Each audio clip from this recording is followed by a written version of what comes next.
عزیزان گرامی،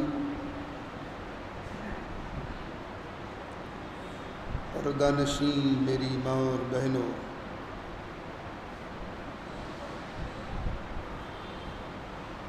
اس مجلس کے مہمان خصوصی برادر مکرم حضرت مولانا قاری ذوالفقار صاحب دامت برکاتہم،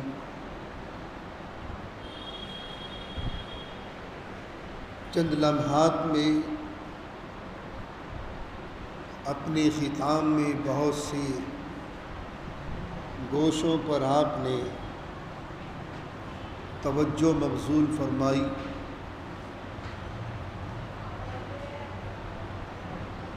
کل کے پروگرام کے لیے میں نے حضرت کو مدعو کیا تھا، لیکن سوئے اتفاق کل کا پروگرام حضرت کا کہیں دہلی میں کہیں اور ہے، تو کل کی حاضری آج دینے کے تشریف لے آئے۔ بہرحال حضرت والا کا بہت بہت شکریہ آپ کی آمد کا۔ اللہ آپ کے علم میں، عمل میں، عمر میں برکت عطا فرمائے۔ عزیزان گرامی،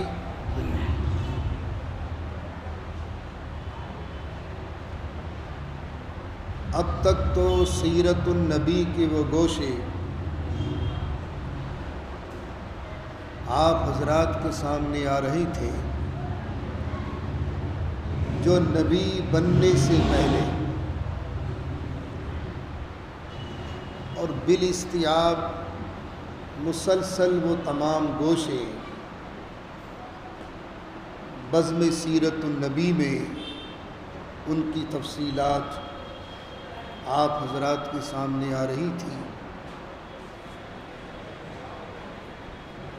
زندگی بخیر رہے آپ حضرات کی اور اس خادم کی بھی، اس طالب علم کی بھی۔ وہ ٹاپک تو میں نے وہیں بلاک کر دیا، بس یہ ذہن میں رکھیں کہ حضور پاک صلی اللہ علیہ وسلم کی 12 سالہ زندگی اور اس زندگی میں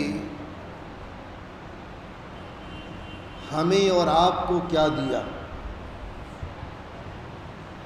کیونکہ آج ربیع الاول کی 11 تاریخ ہے۔ یہ 12 دن کا پروگرام ہوتا ہے، آج سے نہیں صدیوں سے ہمارے اسلاف بھی اسی مسجد حوض والی کے منبر و محراب سے قرآن و حدیث کی خدمات کرتے رہیں اور چلے گئے۔ آج بھی ہو رہی ہے اور انشاءاللہ آئندہ بھی ہوتی رہے گی۔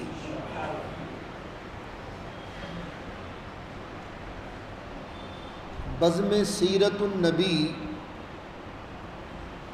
اور کل کی مجلس میں جو دروس آپ کے سامنے آئے تھے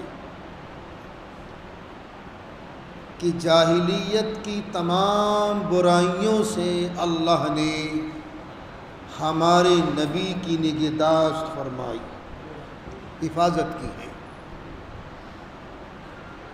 کیونکہ نبی آگے سماج میں، معاشرے میں دائی بن کر آئے گا، اور دائی کا دامن بالکل پاک ہو، داغدار نہ ہو۔ تو بچپن سے لے کر حضور پاک علیہ الصلاۃ والتسلیم کی 40 سال عمر ہونے تک اللہ نے ہر موڑ پر سماج کی ہر برائیوں سے آپ کی حفاظت کی ہے۔ تو یہ سلسلہ تو یہاں موقوف ہو گیا کہ 12 سال کی سیرت مقدسہ کے گوشے ہم نے اس سال کی بزم مجلس سیرت النبی میں سن لیے۔ اور اس میں واقعی سبق آموز واقعات ہیں، یعنی جن برائیوں سے اللہ نے ہمارے آقا کو روکا ہے وہی شریعت بنی ہے، وہی شریعت بنی ہے۔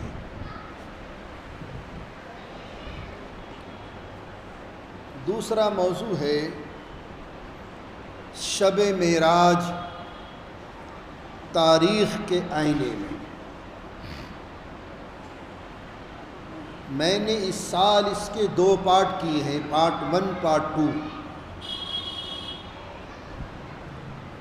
چونکہ ایک نشست میں 3 ساڑھے 3 گھنٹہ بیان کرنا، پھر سامعین کا بیٹھے رہنا، وہ مشکل نظر آتا ہے۔ تو اس لیے میں نے 2 حصوں میں اس معراج کی تفصیل کو بانٹ دیا ہے۔ ایک حصہ انشاءاللہ آج کی درس میں آئے گا اور ایک حصہ انشاءاللہ کل کے درس میں آئے گا، کیونکہ کل آخری نشست ہوگی اور باہر سے الحمدللہ مہمانان کرام بھی آئیں گے، اس میں ہمارے اسلاف بزرگوں کی اولادیں بھی ہوں گی جو کل کی مجلس میں شریک ہوں گے۔ تو اس لیے میں نے اس تفصیل کو 2 حصوں میں تقسیم کیا ہے۔ اسرا اور معراج، اس کی وجہ تسمیہ کیا ہے؟ اسرا عربی زبان میں کہتے ہیں رات کے سفر کو، رات کا سفر اسرا۔ اور یہ جو رات کا سفر ہوا ہمارے نبی کا، ام ہانی کے مکان سے لے کر بیت المقدس تک، یہ بائی روڈ سفر ہے۔ اس سفر میں کیا کیا حالات آئے، اس کا نام اسرا ہے۔ اگلی منزل معراج کی ہے۔ معراج عروج عرج اس سے مشتق ہے، جس کے معنی بلندی کے آتے ہیں، پروان چڑھنا، بلند ہونا۔ تو اس سفر کے 2 ٹکڑے ہیں، ایک بائی روڈ سفر ہے، ایک بائی ایئر سفر ہے، ہوائی سفر۔ معراج حضرت شیخ عبدالوہاب شعرانی رحمۃ اللہ علیہ کی تحقیق یہ ہے کہ معراج ہمارے نبی کو 45 مرتبہ ہوئی ہے۔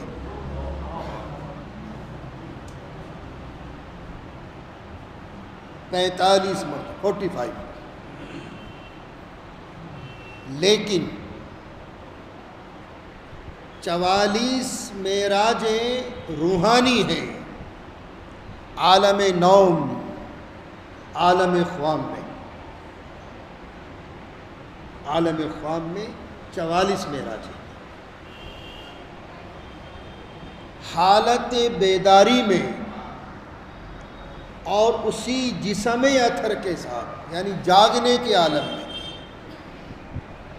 اور اسی جسم اطہر کے ساتھ یہ معراج 1 مرتبہ۔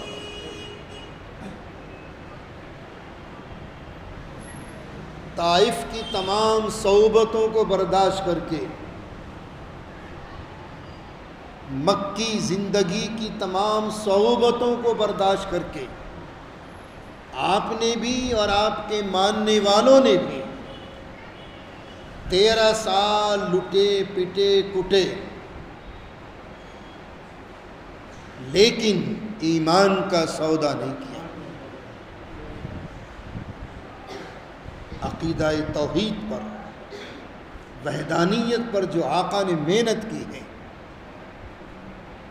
جو آقا نے محنت کی ہے، کوٹ کوٹ کر ان کے دل و دماغ میں ایمان کی حلاوت، ایمان کی چاشنی، ایمان کی محبت اور وہی اس ایمان کا پرتو تھا کہ بلال حبشی کو اٹھا لیں، صہیب رومی کو اٹھا لیں، حضرت سمیہ کو اٹھا لیں، حضرت عمار و یاسر کو اٹھا لیں، ایمان کا سودا نہیں کیا۔ یہ اس محنت کا نتیجہ ہے،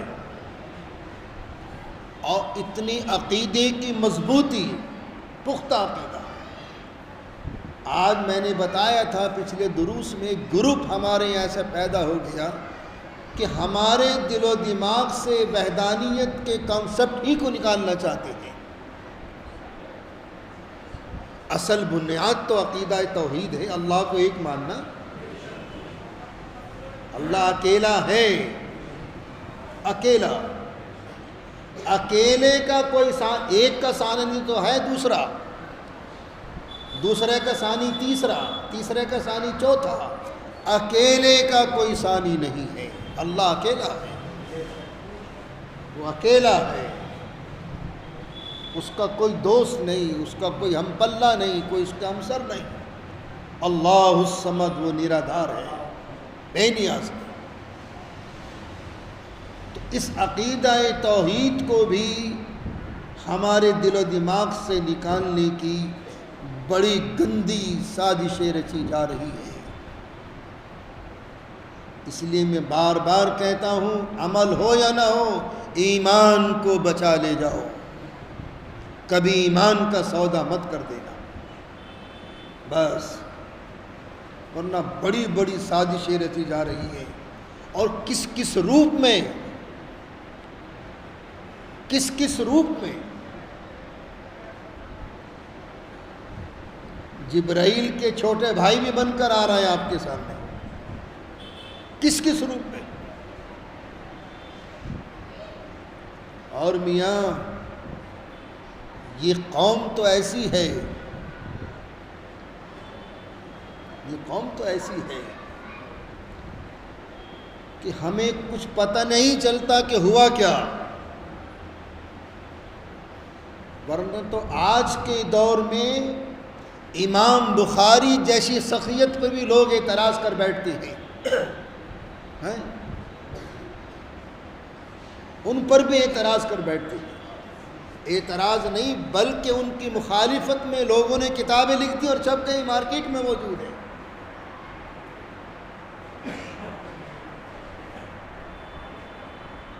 مارکیٹ میں موجود ہے۔ اس معنی پر کون کون سے روپ میں، کون کون سے روپ میں؟ بہرحال ہر دور میں اللہ تعالیٰ نے جماعت حقہ کو پیدا کیا ہے، تو دودھ کا دودھ، پانی کا پانی کرتی رہی ہے۔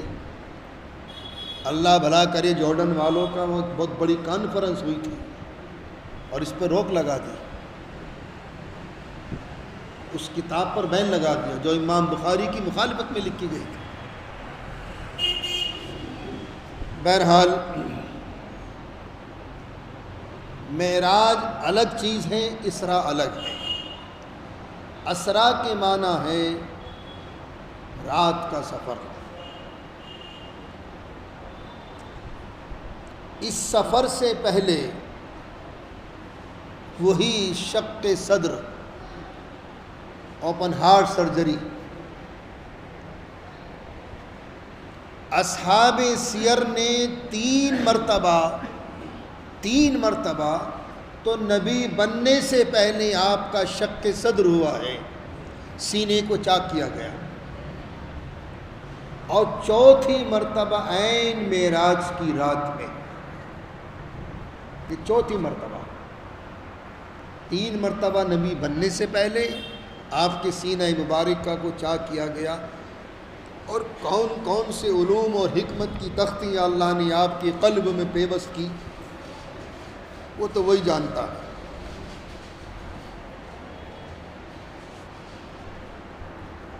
اس واقعے کی جو راویاں ہیں، حضرت ام ہانی بنت ابو طالب، حضرت علی کی سگی بہن ام ہانی رضی اللہ تعالیٰ عنہ، اب یہ معراج کا جو سفر ہے ہجرت سے کتنے دن پہلے اصحاب سیر نے جو بحثیں کی ہے، کسی نے 1 سال پہلے، کسی نے 4 مہینے پہلے، کسی نے 6 مہینے پہلے، کسی نے 2 سال پہلے، بہرحال جمہور علماء کا جو متفقہ فیصلہ ہے کہ معراج نبی پاک صلی اللہ علیہ وسلم کو ہجرت سے 1 سال پہلے، 1 سال پہلے کون سے مہینے میں ہوئی، اس میں بھی بڑی مختلفی معرکۃ العرب سے ہے، لیکن اصحاب سیر کا جو متفقہ فیصلہ ہے وہ رجب کا مہینہ اور 27ویں شب تھی۔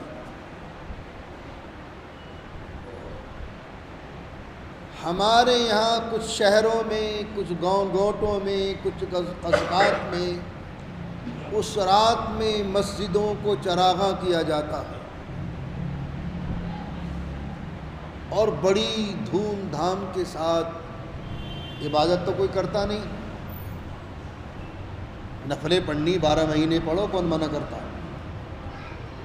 تہجد پڑھنا 12 مہینے پڑھو۔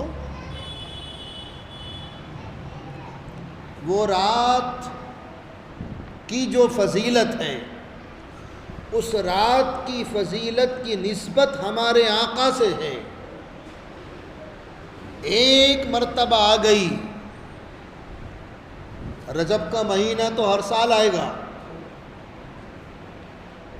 وہ 27ویں شب بھی ہر سال آئے گی، لیکن جس رات میں اللہ نے ہمارے نبی کو یہ کائناتی سفر کرایا ہے وہ حضور کے ساتھ منسوب ہے،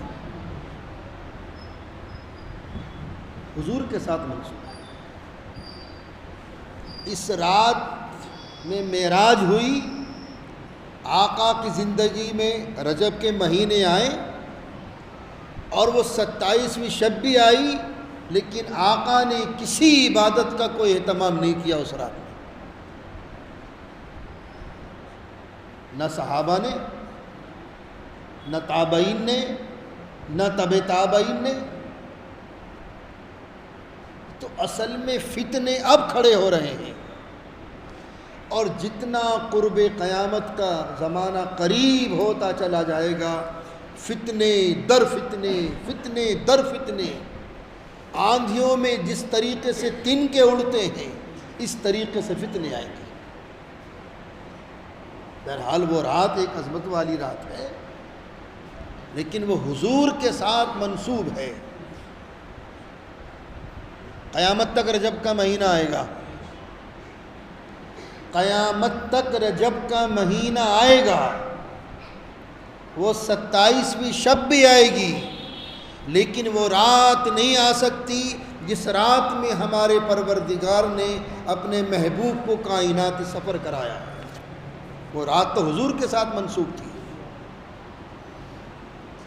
تو اس لیے ان خرافات سے بچو۔ دین کے اندر کوئی نئی چیز کا ایجاد کر دینا اور اس کو دین سمجھنا، یہی تو بدعت ہے، یہی بدعت ہے۔ اسی لیے بدعتوں کو، جو بدعتی ہیں، انہیں کبھی توفیق ہدایت نہیں ہو سکتی، کیونکہ شیطان نے کیڑا پیدا کر دیا، وہ سمجھ رہا ہے دین کا راستہ ہے، یہ دین ہے۔ تو جس بدعت کے گوشوں کو وہ دین سمجھ رہے ہیں، کیسے چھوڑ سکتے ہیں؟ کیسے چھوڑ سکتے ہیں؟ تو نئی نئی فتنے، نئے نئے راستے، نئے نئے فتنے۔ ابھی دیکھو آگے آگے ہوتا ہے کیا۔ جتنا زمانہ قیامت کے قریب آتا چلا جائے گا، فتنے رونما ہوتے چلا جائیں گے۔ الامان الحفیظ، آمین کہیے، الامان الحفیظ، آمین یا رب العالمین۔ ام ہانی رضی اللہ تعالیٰ عنہ فرما رہی ہے کہ اس دن حضور ہمارے گھر میں تھے، اور یہی حرم کا ارد گرد جو آج کا جو صحن ہے، اسی کے آس پاس میں جو مطاف کا صحن ہے، اس زمانے میں گھر تھے۔ حضور سو رہے ہیں، نبی پاک علیہ الصلاۃ والتسلیم ارشاد فرماتے ہیں کہ جبرائیل آئے اور مجھے جگایا۔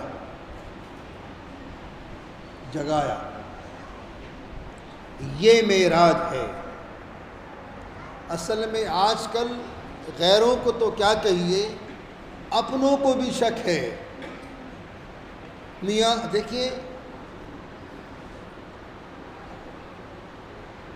اسباب کے محتاج ہم ہیں، اللہ کسی سبب کا محتاج نہیں ہے۔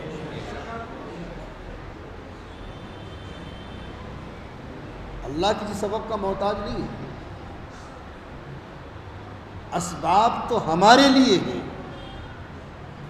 ہمارے لیے اسباب ہیں۔ اللہ چاہے پلک جھپکنے سے پہلے معراج کرا دے، اس کی طاقت میں، اس کی پاور میں کسی کو شک ہے؟ جو ساری کائنات کے نظام کو تھامے ہوئے ہے، ساری کائنات کے نظام کو چلا رہا ہے، اور جتنے سیارات کی جو ڈیوٹیں لگا دی، ایک سیکنڈ لیٹ نہیں ہوتے۔ ٹائم پر دن نکل لیا، ٹائم پر رات آ رہی، ٹائم پر سورج نکل لیا، ٹائم پر چاند نکل لیا۔ تم روک کے دکھاؤ سورج کو اور چاند کو۔ اتنی پاورفل تمہارے پاس اگر ٹیکنالوجیز ہیں تو روک کے دکھاؤ۔ تو اللہ میاں کسی سبب کا محتاج نہیں ہے۔ تو پہلا عقیدہ یہ کہ اللہ کسی سبب کا محتاج نہیں، اسباب تو ہمارے لیے ہیں، اسباب تو ہمارے لیے ہیں۔ حضور پاک علیہ السلام ارشاد فرما رہے ہیں، مجھے اٹھایا، بیدار کیا، ام ہانی کے مکان کے مین گیٹ سے انٹری نہیں، یہ بھی اللہ تعالیٰ کا کرشمہ۔ چھت سے آئے اور چھت میں کوئی شگاف نہیں، چھت میں کوئی شگاف نہیں۔ اسی لیے انسان کی عقلیں جہاں جا کر فیل ہو جاتی ہیں، وہاں سے خدا کی قدرت شروع ہوتی ہے، خدا کی قدرت شروع ہوتی ہے۔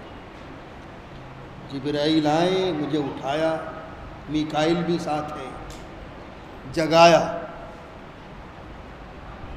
حالت نوم میں نہیں، خواب کی حالت میں نہیں، خوابوں میں تو اللہ کے نبی ہمارے آقا نے 44 معراجیں فرمائی،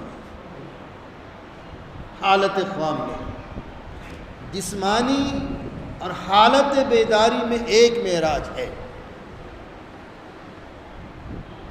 اور یہ بھی کمال ہے،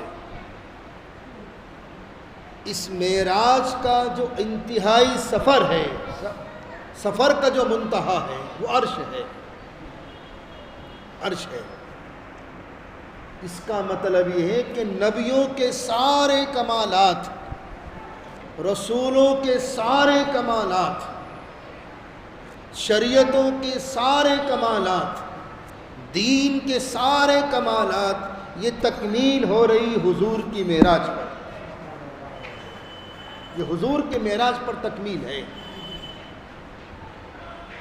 کہ آپ سارے نبیوں کے خاتم ہیں، سارے رسولوں کے خاتم ہیں، ساری شریعتوں کے خاتم ہیں، ساری امتوں کے خاتم ہیں۔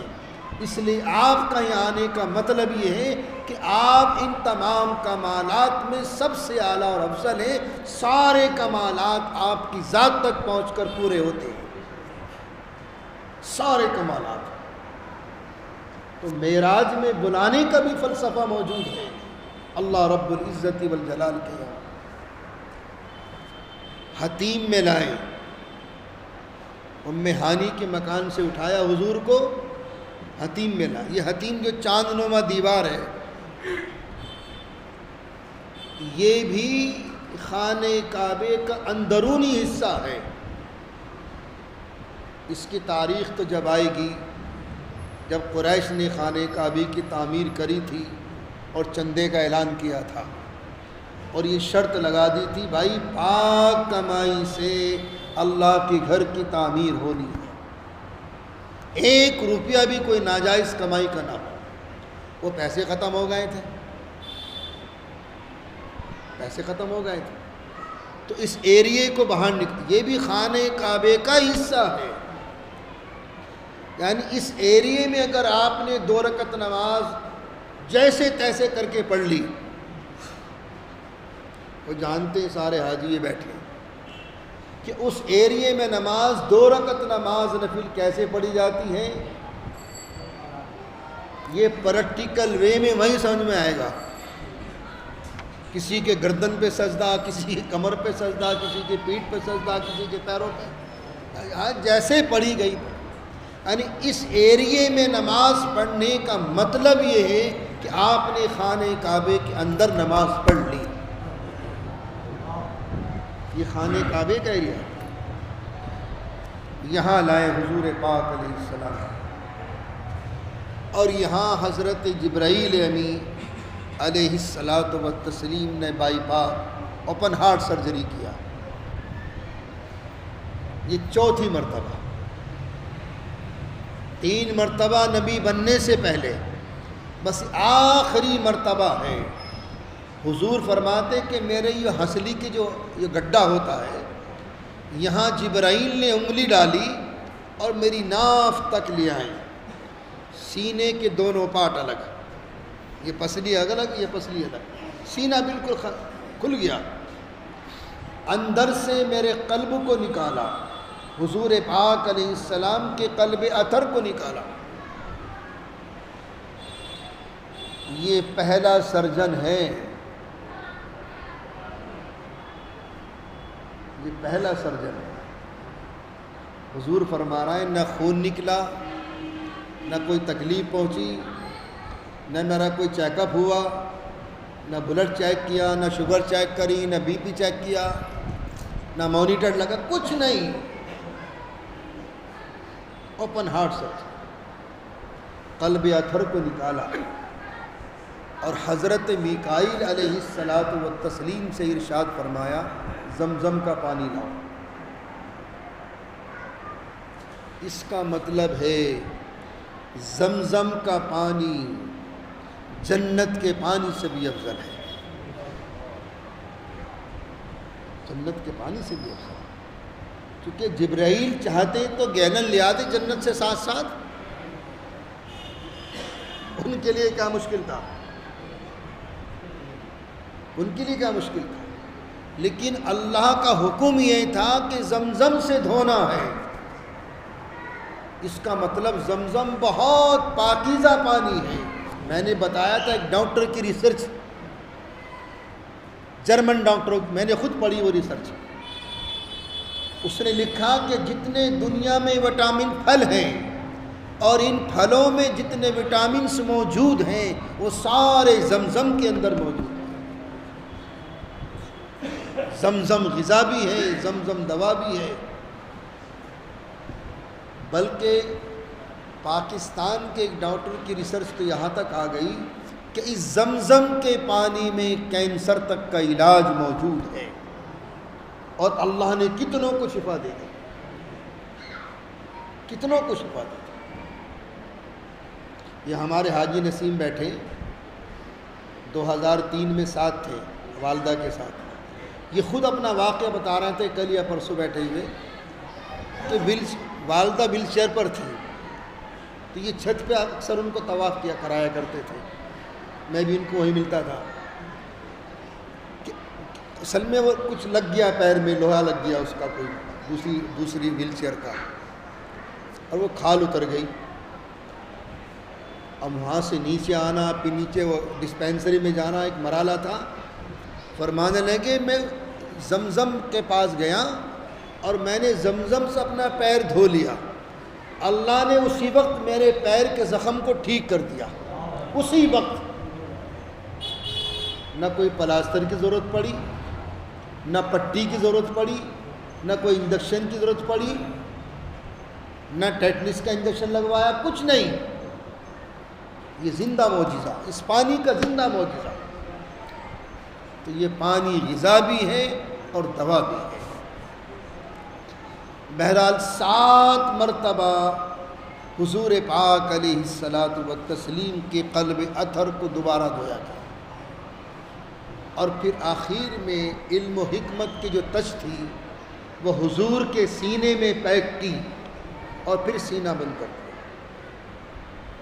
سیدنا حضرت انس رضی اللہ تعالیٰ عنہ فرماتے ہیں کہ ہم اس سینے کے سیمن کو چھو کے دیکھتے تھے. وہ سیمن سینہ مبارکہ پہ موجود تھی، جو ٹانکے لگائے ہوں گے حضرت جبرائیل نے، وہ سیمن موجود تھی. اس کے بعد براق کو لایا گیا. اب براق کی حقیقت سمجھیے، براق ہے کیا چیز؟ یہ جنت کا ایک جانور تھا، جنت کا. براق یہ برق سے مشتق ہے، اور ابرق کے معنی آتے ہیں چتکبرا. چتکبرا جو جانور آدھا سفید آدھا کالا ہوتا ہے نا، وہ بہت خوبصورت لگتا ہے. اور ایک حدیث میں نے پڑھا تھا کہ ایسے جانوروں کی قربانی اللہ کو بھی پسند ہے، جو چتکبرا ہو. یہ اللہ کے نزدیک بھی یہ جانور محبوب ہیں، جس کا آدھا جسم کالا ہو آدھا سفید ہو، چتکبرا. تو حدیث میں ہے کہ حضور پاک علیہ السلام نے ارشاد فرمایا اللہ کو ایسے جانوروں کی قربانیاں بھی محبوب ہیں، بہت پسند کرتا ہے.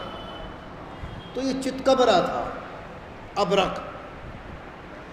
دوسری تشریح جو محدثین نے کی اس لفظ کی کہ برق کے معنی آتے ہیں، وہ اتنا چمک دمک رہا تھا، یعنی کسی چمکتی ہوئی چیز کو آپ دیکھیں تو آنکھیں چندھیا جاتی ہیں.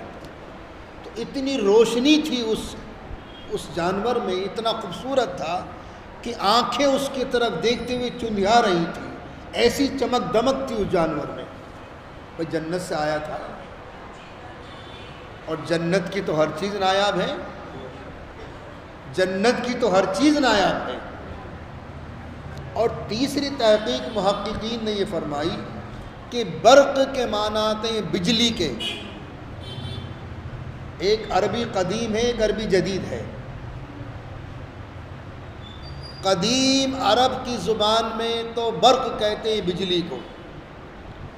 آج کی عربی جدید میں کہربا.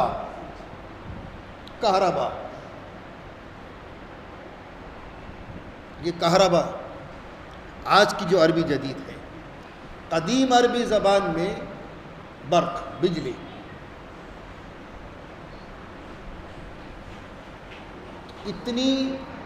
اتنی تیز رفتاری تھی اس جانور کی،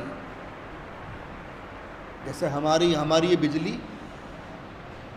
1 سیکنڈ میں 900 میل بھاگتی ہے. یہ آج کا جو کرنٹ ہے،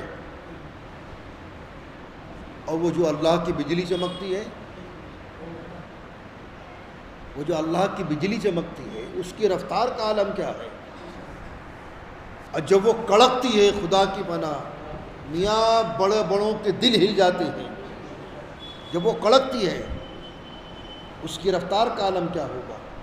تو اس کی رفتار کا عالم یہ بتاتے ہیں ہمارے محدثین کہ اس کی رفتار کا عالم یہ تھا کہ تا حد نظر 1 قدم.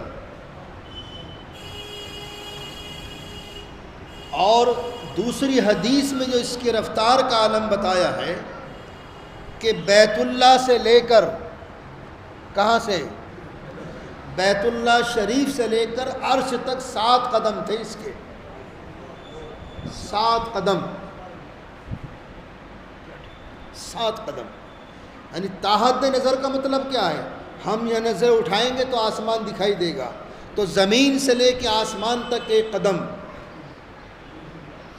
وہاں سے لے کے دوسرے آسمان تک 2 قدم، وہاں سے لے کے تیسرے آسمان تک 3 قدم، اور ایک قدم بیت اللہ سے لے کے بیت المقدس تک. یعنی اس براق میں اتنی تیز رفتاری تھی، اتنی تیز رفتاری تھی کہ اگر یہ چاہتا براق تو 7واں قدم اس کا عرش پر ہوتا، بیت اللہ سے لے کر 7واں قدم. یہ محدثین کی تحقیق ہے، یہ اصحاب سیر نے اس روایت کو نقل کیا ہے. اور اس کے چلنے کی شان کیا تھی؟ جب یہ اوپر سے نیچے آتا تھا تو اس کی انگلی ٹانگیں لمبی ہو جاتی تھی اور پچھلی چھوٹی ہو جاتی تھی، اور جہاں کہ یہ جمپ لیتا تھا تو انگلی ٹانگیں چھوٹی، پچھلی ٹانگیں لمبی، اس شان سے چلتا تھا. خیر حضور پاک علیہ الصلاۃ والتسلیم کا جب آپریشن ہو گیا، اس براق کو لایا گیا. یہ براق شوخی کر لیا تھا، مچل لیا تھا. اب اس مچلنے کے بھی 2 پہلو ہمارے محدثین نے بیان کیے ہیں. جو تیز رفتار سواری ہوتی ہے، وہ گھوڑا ہو، اونٹ ہو، کوئی بھی ہو مویشیوں میں، اس کے اندر انانیت آ جاتی ہے. انا ایک ذرا سی انا کے لیے عمر بھر تم بھی تنہا رہے ہم بھی تنہا رہے.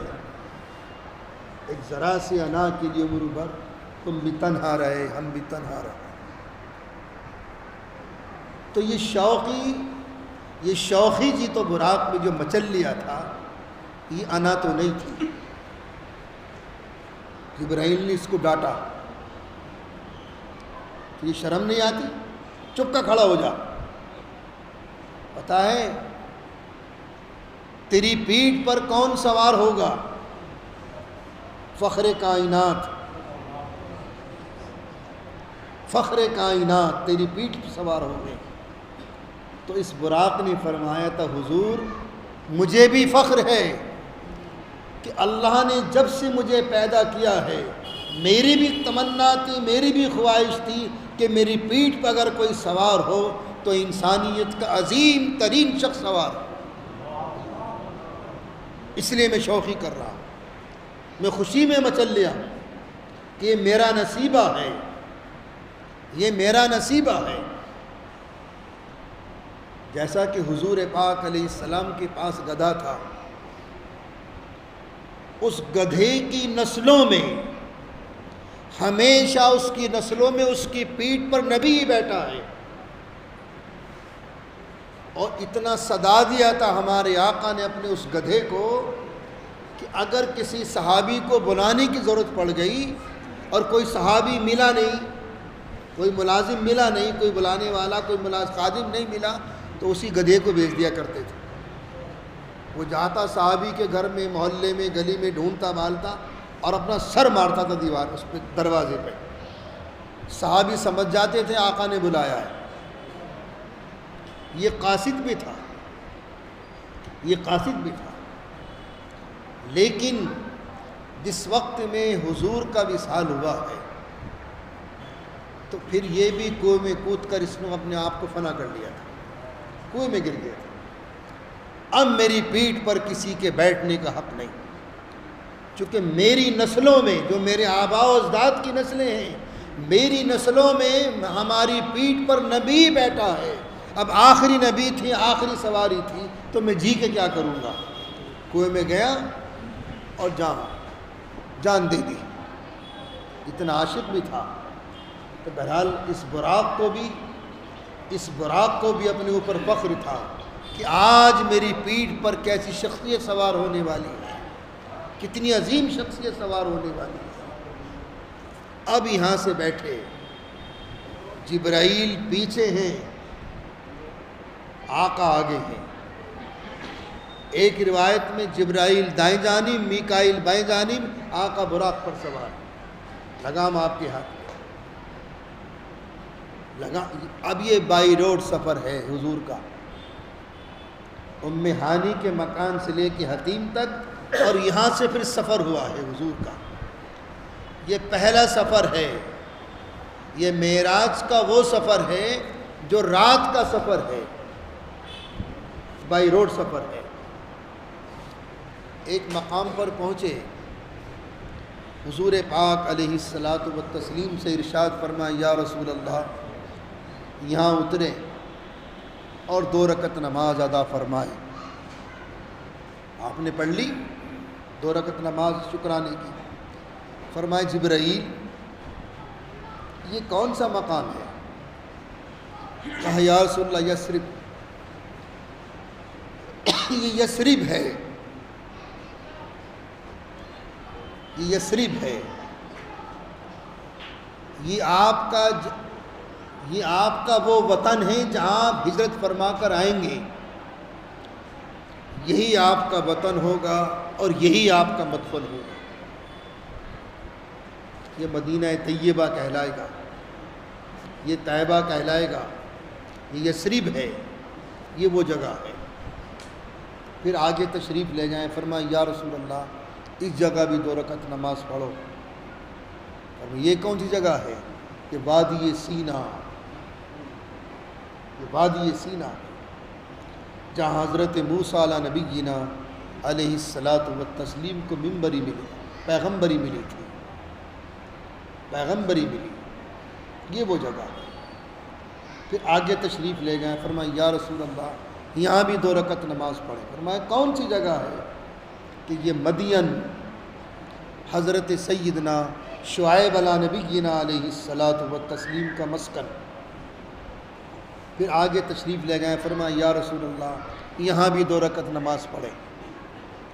تو وہاں دیکھا، فرمایا یہ کون سی جگہ؟ کہ بیت اللحم، یعنی سیدنا حضرت عیسیٰ علیہ السلام کی جائے پیدائش، یہ وہ جگہ۔ پھر اور آگے تشریف لے گئے تو آواز آئی، ایک بڑھیا نے آواز دی، یا رسول اللہ اس کی طرف توجہ مت کرنا، آگے چلے۔ تو ایک بڑے میاں نے آواز دی، یا رسول اللہ اس طرف بھی توجہ مت کرنا، آگے چلیے۔ پھر آگے ایک آواز آئی، السلام علیکہ یا اول، السلام علیکہ یا آخر، السلام علیکہ یا حاشر۔ جبرائیل نے فرمایا یا رسول اللہ ان سلاموں کا جواب دیجئے، ان سلاموں کا جواب دیجئے۔ فرمایا جبرائیل وہ بڑھیا کون تھی؟ کہ یہ دنیا تھی، اور اس دنیا کی مدت کو صورت مثالیہ میں آپ کو دکھایا گیا ہے۔ بڑھاپا انسان کی آخری منزل ہے دنیاوی اعتبار سے، پھر چلے گا رخت سفر باندھ کر، اتنی مدت رہ گئی دنیا کی۔ جیسے بڑھاپے میں آخری منزل ہوتی ہے، ایسے اس دنیا کی آخری منزل ہے، اور یہ اپنے جھانسے میں لانا چاہتی تھی آپ کو۔ ہمارے آقا غریب نہیں تھے، یہ ذہنوں سے نکال دینا۔ جو 70 اونٹوں کی قربانیاں کر رہے ہوں، جو سونے چاندی کے ڈھیروں کو بانٹ رہے ہو، کیا وہ غریب ہو سکتے ہیں؟ نہیں، البتہ ہمارے آقا نے اس دنیا کے جھمیلوں کو اپنے قریب نہیں آنے دیا۔ اس دنیا سے تو کام نکالو، لیکن ایک بات یاد رکھیں، اسلام میں جدت کا تصور ہے۔ دولت کمانا فی نفس ہی کوئی بری شے نہیں ہے۔ کیوں؟ دولت پر بہت سی عبادتیں موقوف ہیں۔ اگر بھائی پیسہ نہیں تو زکوٰۃ نہیں نکال سکتے، حج نہیں کر سکتے، قربانیاں نہیں کر سکتے، مدرسے نہیں بنا سکتے، مسجدیں نہیں بنا سکتے، کار خیر میں خرچ نہیں کر سکتے، دین کے کام میں خرچ نہیں کر سکتے، رفاع عام میں، یہ ساری عبادتیں دولت پر موقوف ہیں۔ تو دولت کمانا فی نفس ہی کوئی بری شے نہیں، کماؤ، لیکن جائز طریقے سے، حلال کے طریقے سے۔ لقمہ حرام کا ایک قطرہ بھی پیٹ میں چلا گیا تو 7 پیڑھیوں تک اس کا اثر رہتا ہے، 7 پیڑھیوں تک۔ ہمارے آقا ایک مرتبہ اس شام سے تشریف لائے کہ آپ کے کندھوں پر اس زمانے کی 1000 درہم کی شال پڑی ہوئی تھی۔ صحابہ کو رشک آیا، یا رسول اتنا قیمتی شال؟ فرمایا کیوں نہیں، اللہ کی نعمت ہے، اس نے مجھے دی ہے، اس کو استعمال کر کے اس کی نعمت کا شکریہ ادا کر رہا ہوں۔ تو اللہ دے تو اس کی نعمت کا شکریہ ادا کریں۔ اگر ذرا سے بھی بڑائی آ گئی اور سامنے والے کو تم نے حقیر سمجھ لیا اپنے 2 پیسوں کے لالچ میں، تو زندگی برباد، دنیا بھی اور آخرت بھی، دنیا بھی اور آخرت بھی۔ اچھا کھاؤ، اچھا پہنو، اچھا رہو، اسلام اس کی اجازت دیتا ہے، اچھے مکان بناؤ، جہاں تک گنجائش ہے کھاؤ، لیکن اپنے آپ کو بڑا مت سمجھنا، سامنے والے کو حقیر مت سمجھنا۔ بڑا تو خدا ہے، بڑا تو خدا ہے، بڑائی اس کے لیے ہے۔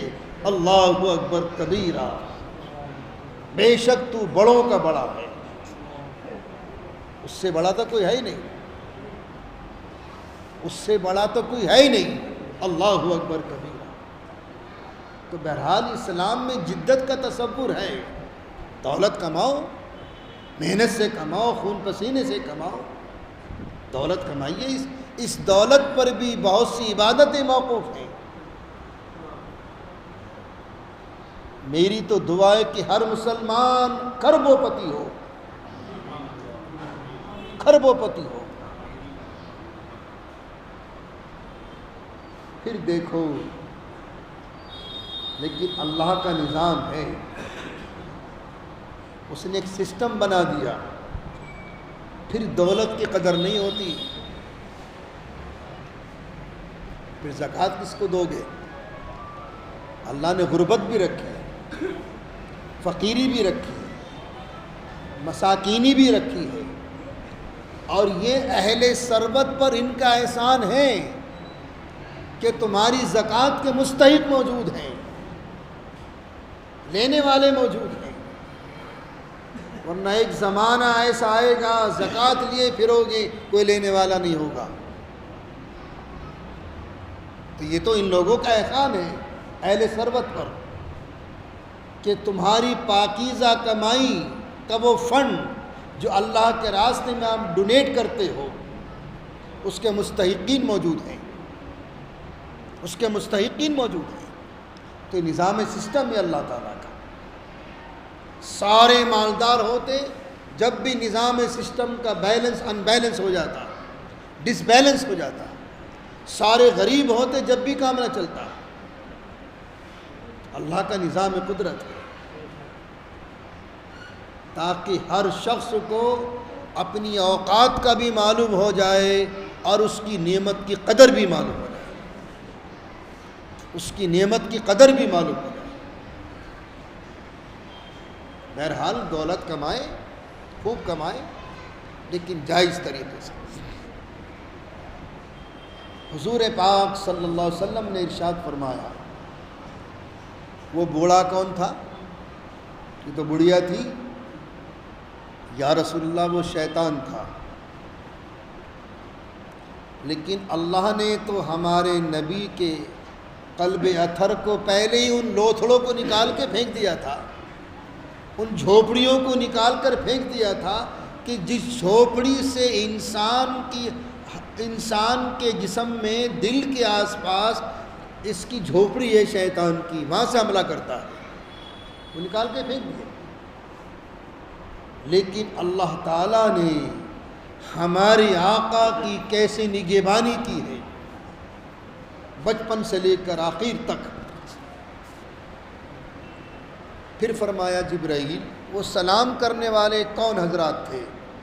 کہا یا رسول اللہ، سب سے پہلے سلام کرنے والے حضرت سیدنا ابراہیم علیہ السلام، دوسرا سلام حضرت سیدنا موسیٰ علیہ السلام کا تھا، تیسرا سلام حضرت سیدنا عیسیٰ علیہ نبینا علیہ الصلاۃ والتسلیم کا تھا۔ یہ عجائبات سفر ہیں عالم مثال میں، جو بائی روڈ سفر ہو رہا ہے۔ پھر اس امت کی ذبح حالی، ہمارے آقا نے اپنی امت کی بدعمالیوں کا بھی مشاہدہ معراج کی رات میں فرما لیا تھا۔ پہلا مشاہدہ۔ اب یہ وہ پوائنٹس ہیں میرے بزرگوں جو بہت ہی توجہ کے ساتھ سننے کے لائق ہیں۔ میں نے کل بتایا تھا کہ کلام پاک سے دوری اور آپس کے اختلافات یہی امت کے زوال کے سبب ہیں۔ اب وہ بدعمالیاں جو اس امت میں ہو رہی ہیں، ایٹ دا ٹائم موجود ہیں، اس امت میں ہو رہی ہیں، وہ میرے آقا نے 1400 سال پہلے معراج کی رات میں اپنی آنکھوں سے مشاہدہ فرما لیا۔ اور وہی برائیاں آج ہمارے سماج کا کینسر بنی ہوئی ہیں، وہی برائیاں۔ پہلے دیکھا ایک قوم ہے، ان کے ہاتھوں کے ناخن تانبے کے، لوہے کے، لمبے لمبے، اپنے جسموں کو کھسوٹ رہے ہیں، نوچ رہے ہیں، لہو لہان کر رکھا ہے۔ ارشاد فرمایا جبرائیل یہ کون سے بد نصیب امتی ہیں؟ کہا یا رسول اللہ یہ آپ کے وہ بد نصیب امتی ہیں جو چغل خور ہیں، چغلی کرنے والے۔ چغلی کس کو کہتے ہیں؟ میری پیٹھ پیچھے میری برائیوں کو بیان کرنا، یہ چغلی ہے، یہ چغلی ہے۔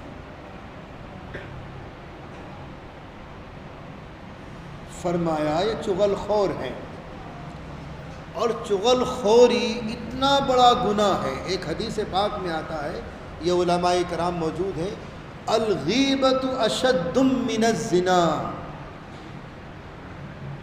چغل خوری زنا سے بڑھ کر گناہ ہے۔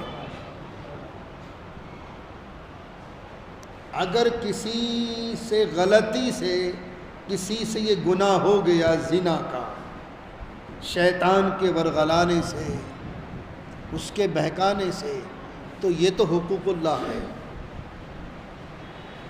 گناہ کرنے کے بعد جب انسان کا ضمیر اس کو جھنجھوڑتا ہے اور ندامت کے تھپیڑے پڑتے ہیں، اس کا ضمیر کہتا ہے یار تو نے برا کر لیا، پھر وہ اللہ کو یاد کرتا ہے، یا ربی، اللہ اتنا خوش ہوتا ہے، اچھا میں تجھے یاد آ گیا، میری عزت کی قسم میں نے تجھے معاف کر دیا، وہ گناہ تو معاف۔ حالانکہ بڑا گناہ ہے، زنا بھی بڑا گناہ ہے، لیکن اللہ نے معاف کر دیا۔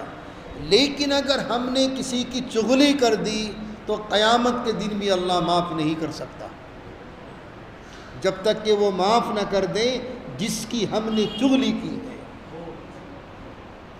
تو چغل خوریاں آج ہماری نشست و برخاست، ہماری بیٹھ کریں، ہماری دکانیں، ہمارے کارخانے، ہمارے آفسیں، سب یہ بیماری کینسر کی طرح پھیلی ہوئی۔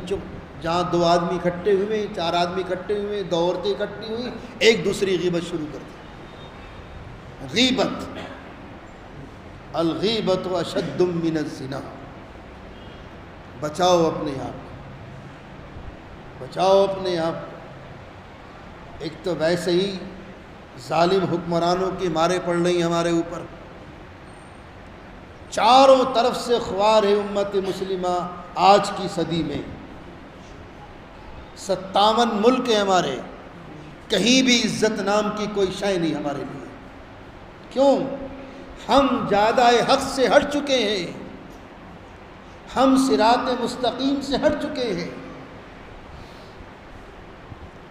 اور چند حدیثیں میں انشاءاللہ کل کے درس میں آئیں گی۔ ایک گروپ ایسا پیدا ہوتا جا رہا ہے جو علماء کی مخالفت پہ اترا ہوا ہے، وہ روایتیں کل آئیں گی، لیکن اس کا لب لباب سن لیجئے کیا ہے۔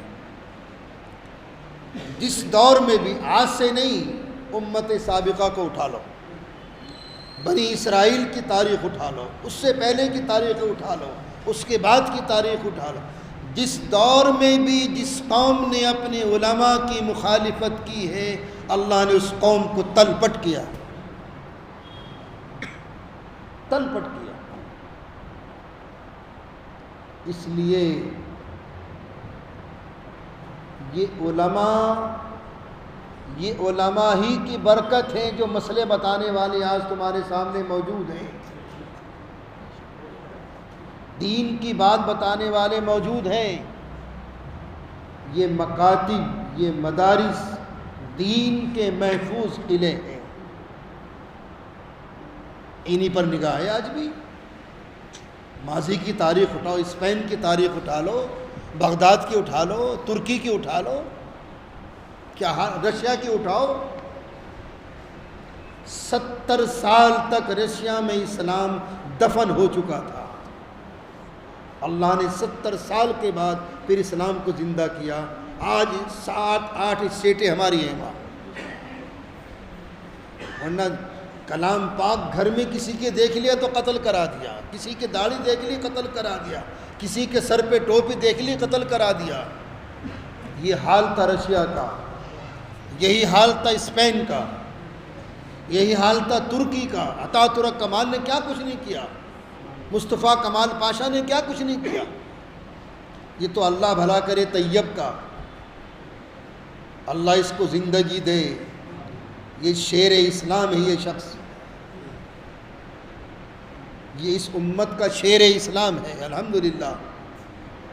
جب سے آئیں مسجدیں آباد ہو گئیں، خانقاہیں آباد ہو گئیں، مرکز آباد ہو گئے، مکاتب آباد ہو گئے، مدارس آباد ہو گئے، اور آج بھی ان کا باپ خیرات مشین چلا کر اپنا گزارا کرتا ہے،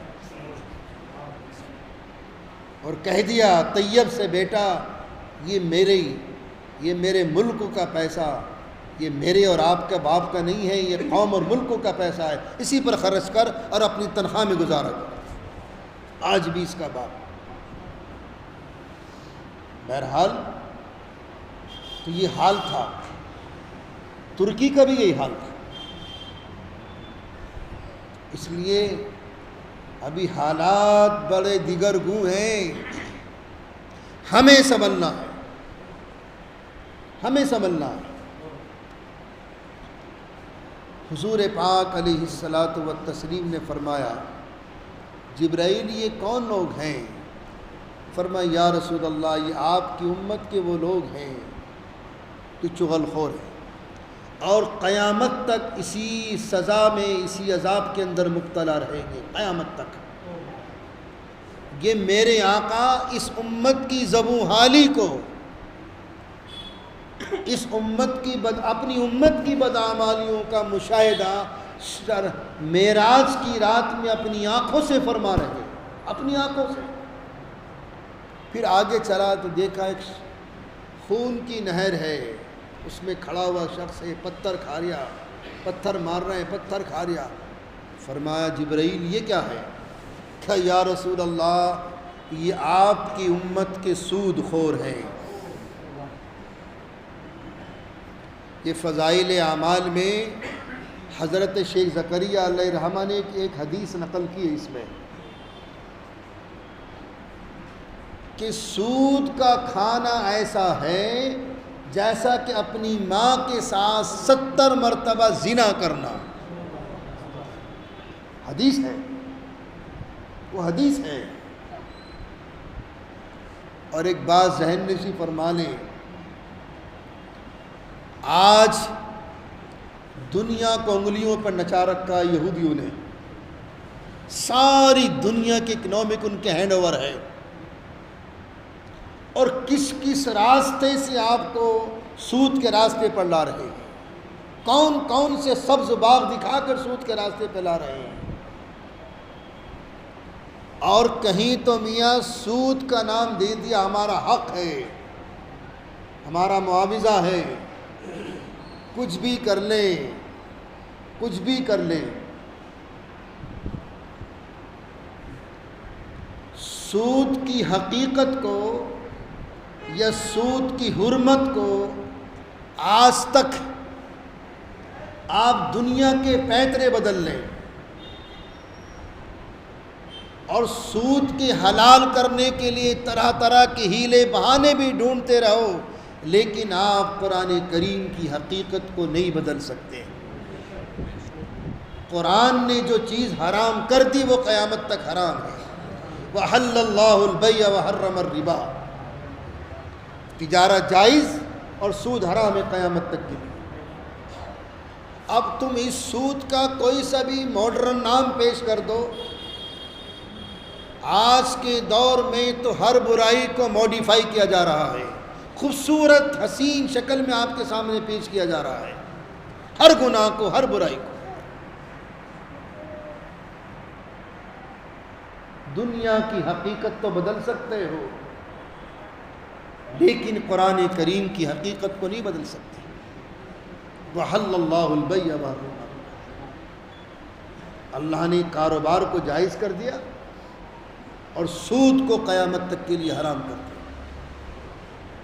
اب کوئی سا بھی نام دے دیں آپ اس کو، کوئی سا بھی نام دے دیں، سود تو سود ہے، قیامت تک حرام ہے۔ اس لیے بچو، اپنی نسلوں کو بھی بچاؤ۔ اور ایک تجربہ ہے ہمارے اسلاف کا، حرام کی کمائی کا مزاج ہے برے اعمال کی طرف کھینچنا، پاکیزہ کمائی کا مزاج ہے اچھے اعمال کی طرف کھینچنا۔ جب بھی آپ کے پیٹ میں پاکیزہ کمائی جائے گی تو طبیعت چاہے گی نیک کام کرنے کو، نیک کام کرنے کو، اور جہاں مشتبہ کمائیاں چلی گئیں طبیعت نیک کام کی طرف سے مقدر ہو جائے گی اور برائیوں کی طرف راغب کرے گی آپ۔ یہ مزاج ہے حرام کی کمائی اور یہ مزاج ہے پاکیزہ کمائی کا۔ اس لیے بچو جہاں تک بچا جا سکے۔ اللہ ہم سب کی حفاظت فرمائے۔ آگے چلیں تو حضور پاک صلی اللہ علیہ وسلم نے دیکھا ایک قوم ہے، وہ ہاتھوں ہاتھ کھیتی باڑی کر رہی ہیں، ہاتھوں ہاتھ وہ فصلیں اگ رہی ہیں، ہاتھوں ہاتھ کٹ رہی اور ہاتھوں ہاتھ اس کا فائدہ اٹھا رہی۔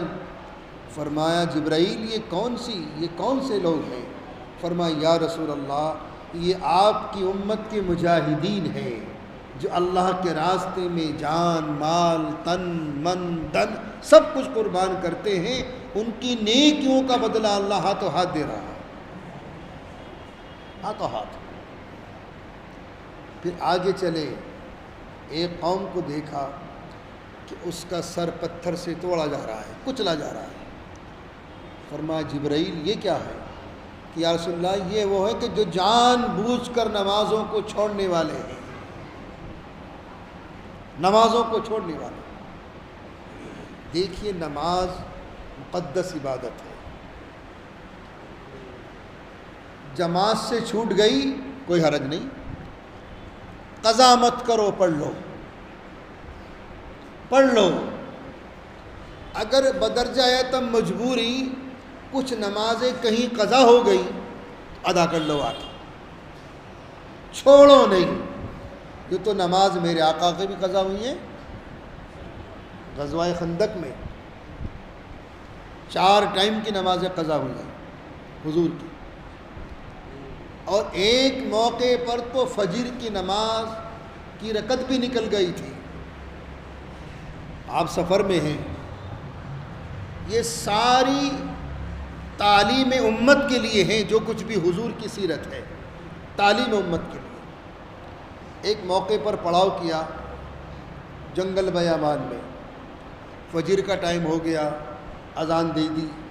حضور پاک علیہ الصلاۃ والتسلیم کی عادت شریفہ یہ تھی کہ پڑاؤ سے ہٹ کر دور دراز قضائے حاجت کے لیے تشریف لے جاتے تھے۔ اب لے گا کیونکہ حضور پاک علیہ الصلاۃ والتسلیم کا ایک معجزہ بھی تھا۔ جب جنگلوں میں آپ جاتے تھے اور وہاں پردہ کرنے کی کوئی چیز نہیں ہوتی تھی تو قدرتاً جھاڑیاں اگ جاتی تھیں، اور وہ دیوار بن کے چاروں طرف سے حضور کا پردہ فرما لیا کرتی تھی، چاروں طرف سے. اور بول و براز کا عالم یہ تھا کہ زمین شق ہوتی تھی اور وہ گندگی وہاں سما جاتی تھی. بہرحال حضور پاک علیہ السلام ایک موقع پر تشریف لے گئے، آنے میں دیر ہو گئی. ادھر جماعت تیار، ادھر سورج نکلنے والا، کسی کی ہمت نہیں کوئی نماز پڑھائے. چونکہ نبی کی موجودگی میں غیر نبی کو حق نہیں ہے نماز پڑھانے کا. یہ مجبوریاں تھیں اور امت کو ایک سبق بھی ملنا تھا. امت میں مجتہد بھی پیدا ہونے تھے. وہاں دیکھا کہ حضور کو بہت دیر ہو جائے گی، سورج نکلنے والا ہے. آقا تشریف لائیں گے، وضو فرمائیں گے، پھر سنتیں پڑھیں گے فجر کی. اس کا مطلب ہے کہ نماز سب کی قضا ہو جائے گی. ایک صحابی اٹھیں اور مصلی پر کھڑے ہو گئے، نماز پڑھائی. حضور تشریف لائیں، وضو فرمایا، سنتیں پڑھی. حضور کی رکعت بھی نکل گئی، حضور کی رکعت نکل گئی. امام کے سلام پھیرنے کے بعد حضور نے وہ رکعت پوری فرمائی اور سلام پھیرنے کے بعد ارشاد، کس نے نماز پڑھائی ہے؟ کس نے نماز پڑھائی؟ تمام صحابہ کی سٹیاں گم. اور وہ امام صاحب نے دبے دبے لفظوں میں کہا، یا رسول اللہ، یہ جرت میں نے کر لی تھی. کیوں کی تھی؟ فرمایا، یا رسول اللہ، آپ دور دراز تشریف لے گئے تھے، آپ تشریف لائے ہوں گے، سورج نکلنے کے قریب تھا. میرے دل میں خیال ہے حضور آئیں گے، وضو فرمائیں گے، سنتیں پڑھیں گے. اس کا مطلب ہے سب کی نماز قضا ہو جائیں گی. میں نے پڑھا دی یا رسول اللہ. قضا ہونے کے ڈر سے میں نے پڑھا دی. آقا نے پیٹھ تھپتھپائی اور اللہ کا شکر ادا کیا کہ اللہ کا لاکھ لاکھ شکر ہے کہ میری حیات میں اللہ نے میری امت میں مجتہد پیدا کر دیا، دین کے نگہبان پیدا کر دیے، دین کے محافظین پیدا کر دیے، دین کی نگرانی والے کرنے والے پیدا کر دیے. ان صحابی کا نام تھا سیدنا حضرت عبد الرحمن بن عوف رضی اللہ تعالیٰ عنہ. اور دوسرا تمغہ کیا دیا، دوسرا ایوارڈ کیا دیا؟ آج سے تم میری بارگاہ رسالت کے مفتی اعظم ہو.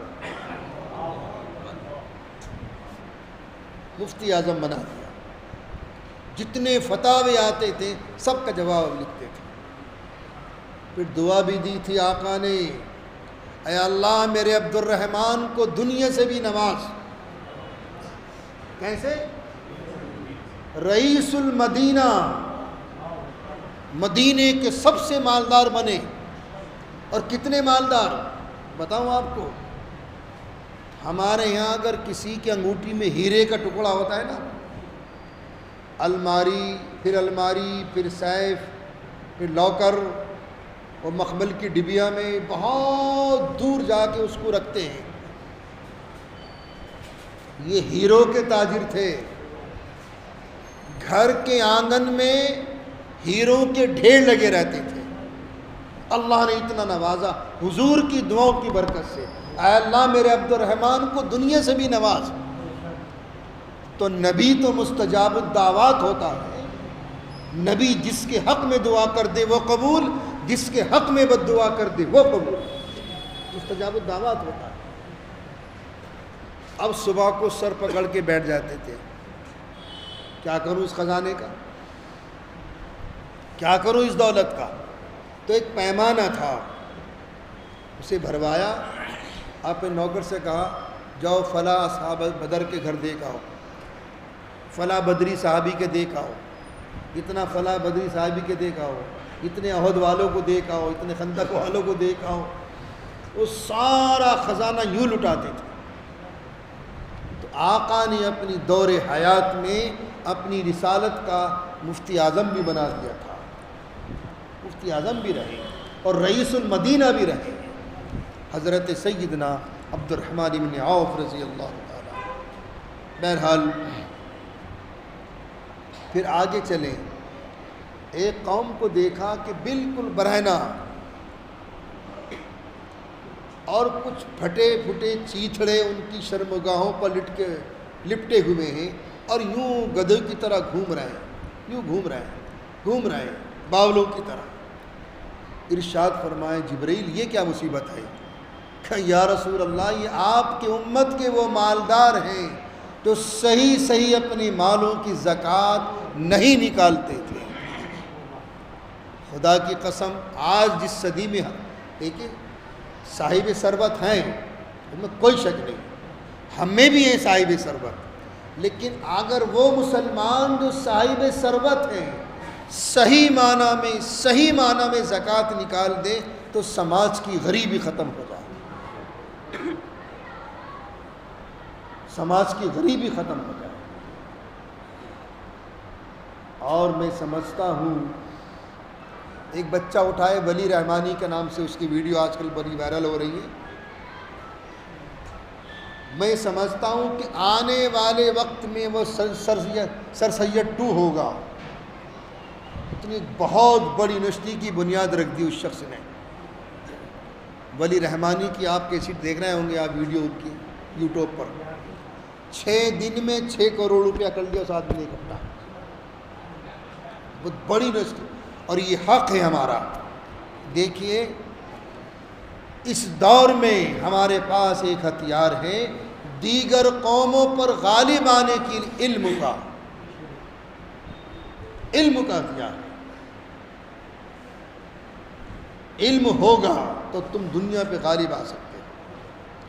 آج گھسو ٹیکنالوجی میں، انجینئرنگ میں، بی ٹیک کرو، ایم بی اے کرو، ایم بی اے ہو، بی ایم جو کچھ بھی آپ پڑھنا چاہے کرو، اور یہ بھی یاد رکھیں کہ کسی بھی دور میں، کسی بھی زمانے میں ہمارے اسلاف نے عصری تعلیم پر کوئی پابندی نہیں لگائی، کوئی پابندی نہیں لگائی۔ We need to know English in order to study any science subject اور any computer language۔ جب تک نہیں ہوگا کیسے سیکھیں گے آپ؟ جس دور میں جس ٹیکنالوجی کو سیکھنے کے لیے جس زبان کی ضرورت پڑے وہ سیکھو، اور علم حاصل کرنے کے لیے عمر کی کوئی قید نہیں، چاہے جہاں تک پڑھو، چاہے جب تک پڑھو۔ The procedure of learning starts in a womb and ends in a tomb، چاہے جہاں تک پڑھو، ماں کی گود سے لے کر قبر کے گڈھوں تک جانے تک پڑھتے رہو، اس کی کوئی انتم سیما نہیں ہے۔ There is no end for learning، اس کی کوئی انتم سیما نہیں، چاہے جہاں تک پڑھو۔ اس لیے آج کے دور میں اگر قوموں پر غالب آنا ہے تو جدت کے میدان میں اترو۔ اسلام میں جدت کا تصور ہے، اور جس ٹیکنالوجی کو جس زبان جو سکھاتی ہو وہ سیکھ لو تو ہم قوموں پر غالب آ سکتے ہیں۔ یہ ساری چمک دمک جو دیکھ رہے ہو، ساری جتنی بھی آج آپ ماڈرن سائنس کے حوالے سے جو بھی آپ ترقیات، یہ سب تمہاری ایجاد ہے۔ اپنی ماضی کی تاریخ اٹھا لو، اپنی ماضی کی تاریخ اٹھا لو، حکمت سے لے کے ریاضی تک سب تم نے ایجاد کی ہے۔ الیگزینڈر خود لکھتا ہے کہ میاں ہم تو اس قوم کے مرہون منت ہیں، آج ہماری ان تمام ذخیرے کو اپنی زبان میں ڈب کر کے آج وہ دنیا کی ترقی یافتہ قومیں کہلا رہی ہیں، اور ہماری قوم نہاری کے مسالہ بنانے میں رہ گئی۔ یہ ہے سب سے بڑا المیہ ہماری قوم کا۔ اس لیے میں اس بچے کو مبارکباد دیتا ہوں جس نے اتنا بڑا قدم اٹھایا ہے۔ حقیقت میں اگر مسلمان ہر سال کی زکوٰۃ سے ایک فنڈ ادھر نکال لے، اپنی یونیورسٹی بناؤ، اپنی کالج بناؤ، اپنے مدارس بناؤ، اور ایسے مدارس بناؤ کہ جہاں سے عالم بھی بن کر نکلے، ڈاکٹر بھی بن کر نکلے، انجینئر بھی بن کر نکلیں، IPS بھی بن کر نکلیں، ایسی چیزیں بناؤ، کون روکے گا آپ کو؟ ضرورت ہے آج کی، یہ وقت کا تقاضا ہے، وقت کی ضرورت ہے، آگے بڑھو میدان میں۔ لیکن المیہ یہ ہے ہماری قوم کا، جو اہل ثروت ہیں وہ بھی اپنے بچوں کو نہیں پڑھا پا رہے، ان کے پاس کس چیز کی کمی ہے؟ وہ چاہے تو اعلیٰ سے اعلیٰ تعلیم کی ڈگری دلوا سکتے ہیں، آکسفورڈ بھیج سکتے ہیں، بڑی بڑی یونیورسٹیز میں بھیج سکتے ہیں، کیوں نہیں بھیج رہے ہیں؟ بہت بڑا المیہ ہے، جو اہل ثروت ہیں وہ بھی نہیں پڑھا پا رہے ہیں۔ اس لیے ضرورت ہے، جاگو مسلمانوں، جاگنے کا وقت ہے، ورنہ پھر ہاتھ ملتے رہ جاؤ گے، کچھ ہاتھ نہیں لگے گا آپ کے۔ اس لیے اترو، اپنی نسلوں کو اتارو میدان میں علم کے، پڑھاؤ۔ ہمارے شیخ ارشد مدنی دامت برکاتہ استاذ محترم، میں نے تقریروں میں سنا حضرت کی، وہ فرمایا کرتے ہیں کہا کہ بھائی آدھی روٹی کھا لو، اپنے بچوں کو پڑھا لو، آدھی روٹی کھا لو، بچوں کو پڑھا لو۔ اس لیے پڑھاؤ، یہی میدان ہے آگے بڑھنے کا، اور یہی ایک ہمارے پاس ہتھیار ہے دیگر قوموں پر غالب آنے کا، یہی ہتھیار ہے علم کا۔ کسی دور میں بھی کسی عالم نے عصری تعلیم پر کوئی پابندی نہیں لگائی۔ بہرحال پھر آگے چلیں، فرمائے وہ قوم ہے جو صحیح معنی میں زکوٰۃ نہیں نکالتی۔ صحیح معنی میں ہماری قوم کے اہل ثروت زکوٰۃ ہی نکال دے سال بھر میں، تو میاں کتنی یونیورسٹیاں بن جائیں، کتنی کالج بن جائیں، کتنی آگے بڑھے ہمارے مدارس، ایک المیہ یہ بھی ہے، صحیح معنی میں زکوٰۃ نہیں نکلتی۔ اور یہ بھی حدیث ہے، جب میری امت زکوٰۃ کو تاوان سمجھنے لگے گی، اللہ ظالموں کو مسلط کر دے گا، بارشوں کو روک لے گا، زمین کی پیداواروں کو بند کر دے گا، آپس کے اختلافات بڑھ جائیں گے، بے برکتیاں ہوں گی، خیر و برکتیں ختم ہو جائیں گی۔ یہ ہو رہا، یہ ہو رہی، ساری علامتیں موجود ہیں، ساری نشانیاں موجود ہیں۔ پھر آگے ارشاد فرمایا، یا رسول اللہ آگے چلیے، تو ایک قوم کو دیکھا، ہنڈیے پکڑی، ہنڈیے کھانے کی، ایک طرف اچھی خوشبو، ایک طرف بہت بدبو، بدترین بدبو آ رہی، سڑائن پھیلی ہوئی ہے، مرد بھی عورتیں بھی اس اچھے گوشت کی طرف جانے کی بجائے اس سڑے ہوئے گوشت کی طرف لپک رہے ہیں۔ ارشاد فرمایا، جبرائیل یہ کیا مصیبت ہے؟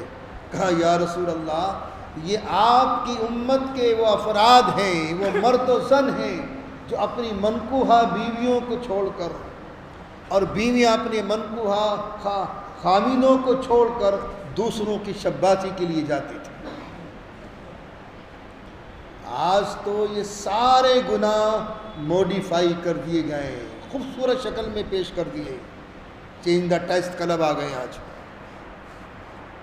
یہ مصیبت یہاں نہیں تھی لیکن آ گئی ہندوستان میں، ہر برائی کو خوبصورتی کے ساتھ پیش کر دیا آپ کے ساتھ، اور ہم اس میں عزت سمجھتے ہیں۔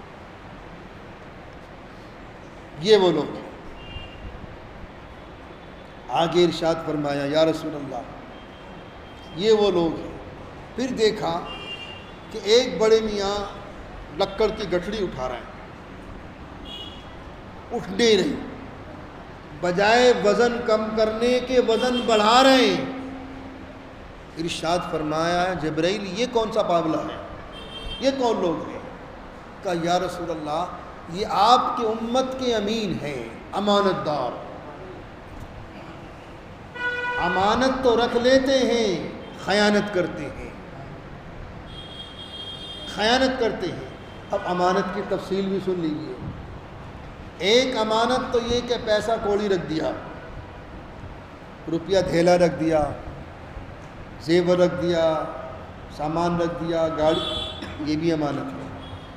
ایک امانت ہے کسی کی راز کی بات، دیکھنا میاں میری راز کی بات ہے، میری عزت کا مسئلہ ہے، میرے خاندان کی عزت کا مسئلہ ہے، خدا کے واسطے اس کو کہیں کہنا نہیں۔ آپ کہہ کر پیٹ پھیری آپ نے، اس نے علم نشرہ شروع کر دی۔ راز کی بات بھی امانت ہے۔ ہمارے ہاضمے اتنے غلط ہو چکے ہیں، اگر آپ نے جتا دیا میاں کہنا مت، اسی کو زیادہ کہے گا۔ یہ وبا بھی کینسر کی طرح پھیلی ہوئی ہے، امانتوں میں خیانت، کسی بھی روپ سے ہو رہی خیانت ہو رہی ہے۔ یہ آپ کی امت کے وہ گنہگار ہیں یا رسول اللہ، جو امین تو کہلاتے تھے لیکن امانت کا حق نہیں ادا ہو سکتا تھا ان سے۔ پھر آگے دیکھا، ارشاد فرمایا جبرائیل یہ کیا ہے؟ ان کے ہونٹ، ان کی زبانیں لوہے کی کینچی سے کاٹی جا رہے ہیں۔ فرمایا یا رسول اللہ یہ آپ کی امت کے واعظ ہیں، امت کے خطیب ہیں، امت کے مبلغ ہیں، امت کے داعی ہیں، کہتے کچھ ہیں کرتے کچھ ہیں۔ جو کہتے ہیں اس پر عمل نہیں کرتے، قیامت تک ان کے ساتھ یہ ہوتا رہا۔ پھر فرمایا ایک موقع پر پہنچی تو بہت اچھی خوشبو آ رہی۔ جبرائیل یہ خوشبو کہاں سے آ رہی؟ کہ یا رسول اللہ جنت کی خوشبو ہے۔ پھر ایک طرف دیکھا تو بدبو آ رہی۔ فرمایا یا رسول جبرائیل یہ کیا چیز ہے؟ کہ یا رسول اللہ یہ جہنم کی بدبو ہے۔ یہ مشاہدہ کیا ہے حضور نے ام ہانی کے مکان سے حتیم تک، اور حتیم سے لے کر بیت المقدس تک، یہ بائی روڈ سفر ہے حضور کا، اس کا نام ہے اسرا۔ سبحان الذی اسرا، پاک ہے وہ ذات جو لے گیا راتوں رات۔ تو اسرا کے معنی ہے رات کا سفر کرنا۔ اب ایک معراج کا حصہ تو یہ ہے، ام ہانی کے مکان سے چلے ہیں اپنی امت کی ذب و حالی کا مشاہدہ کرتے ہوئے، اور ابھی آپ میرے آقا بیت المقدس تک پہنچے ہیں۔ نزول قدس، بیت المقدس میں حضور پاک علیہ الصلاۃ والتسلیم کی قدم رنجہ فرمانا، آپ کا قدم شریف کا بیت المقدس میں اترنا، بس یہاں کی تفصیل انشاءاللہ کل کے درس میں آئے گی کہ یہاں ہوا کیا تھا۔